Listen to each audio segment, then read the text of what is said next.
এবং সেটা রিনিউ করতে করতে 10 বছরে যদি হয় কন্ট্রাক্ট লেটেস্ট কন্ট্রাক্ট আমাকে দেখাবেন।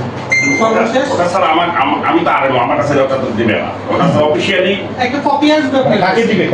ওইগুলো ছিল তো বরাবর আসবে, ওটা স্যার বরাবর আসবে। আপনার বড় বস স্যার আসলে আমি বলি ওটা হচ্ছে আমাদের সিভিল সার্জনের সাথে আমি কথা বলেছিলাম যে শুধু আমাদের হাসপাতাল না, জেলার যতগুলো আছে ওখানে যেটা ওরা বলছে যে এটা বসতে হবে যাদের কাজের মান খারাপ তাদেরকে আমার মানে কাটের ইয়ে করে দেবো, কাটেই করবো, এটা বসে করতে হবে। আপাতত ওরা কাজ ওইভাবেই করুক, যেহেতু এর আগের বেতনটা পেলো, এরপরে আবার এই চলতে চলতে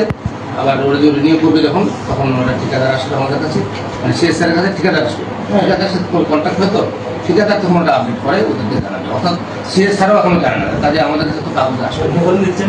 না, ওই করে পায় 8 মাস 10 মাস করে যায়। এটা তাও কত সপ্তাহে হয়েছে যে আমাদের স্যার কি করে নাই এখন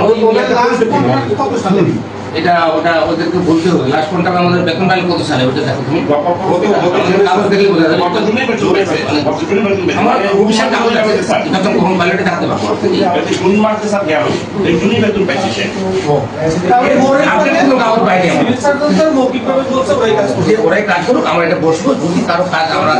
স্যাটিসফাইড না আনস্যাটিসফাইড থাকি আপনি গোপনে দিবেন, তাকে বাদ দিয়ে আরেকজন নেব, তবে ঠিক আছে। আপনি কি কোনো রিপোর্ট দিচ্ছেন? না আমাদের কাছে চিঠি আসেনি, বলুন যে চিঠি তারপর আমরা চিঠি দিয়ে জানাবো সবাই, এবং এটা গোপনে আবার এর মধ্যে এদের কাছে শুনলাম, আমি তো দুই পক্ষের কথা শুনেছি যে তোমাদের কি অবস্থা, এটা বলছে স্যার এরকম করে 10,000 টাকা টাকা নিচ্ছে, কোনো ওখানে 12,000 নিচ্ছে, তো টাকা নিয়ে ওই ঠিকানা আপডেট করে দিবে আমার, তখন করবে সে বলছে যে না করে এই একটা অবস্থা হয়েছে। এইখানে কিন্তু পরিষ্কার একটু পরে কথা বলি, একটু পরে বসে আছে, হ্যাঁ খুবই খারাপ অবস্থা, এই জন্য একটা রিপোর্ট দিব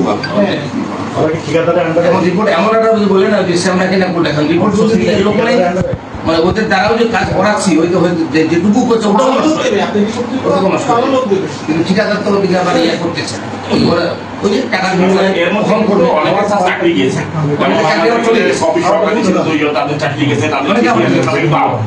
কিন্তু এই যে ধর্মসিংহের আউটসোর্সিং ঠাকুরগাঁ সদর হাসপাতালে 28 জনের চাকরি গেছে, চলে গেছে আবার ঢুকতে নিয়ে হয়েছে আমার একটু আমার সাংবাদিক বা আপনার সিভিল সার্জন আমাদের ইনফরমেশন দেয় এখন যে নার্সদের ওইটা কই ওষুধ বিক্রি করতেছে, ওষুধ বিক্রি করতেছে এবং প্লাস জরুরি টাকা নিচ্ছে, মানুষকে হয়রানি করে এর প্রতিক্রিয়া করা যাবে মানে ওই যে বাইরের দেয় উনি পরিচিত বলে যে 6টার জায়গায় 1 পাতা দিয়ে দিল, মানে আমাদের না নিজস্ব না 6টা বেশি যেন না দেওয়া হয়, আমি অফিস অর্ডার করে অফিসারের পড়া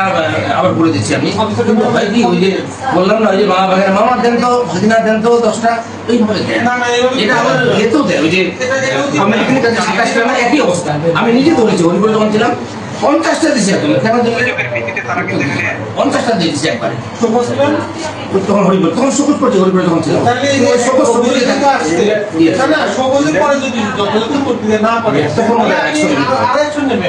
আপনি কেন নিজে দায় দিচ্ছেন? নিয়ম হচ্ছে যে আমাদের 2 থেকে 3 দিন ডোজ দেওয়া, 2 থেকে 3 দিনের ডোজ 3টা করে হয় প্রতিদিন, 7 দিনে 21টা লাগে না, আমরা প্রথমে 3 থেকে 9টা দিবে অথবা 2 দিনে দিলে 6টা দিবে, এভাবে ওটা ডোজ অনুসারে, ধরো দেখা গেল অ্যান্টিবায়োটিক 3 দিনের ডোজ শেষ, তাহলে একসাথে 3টা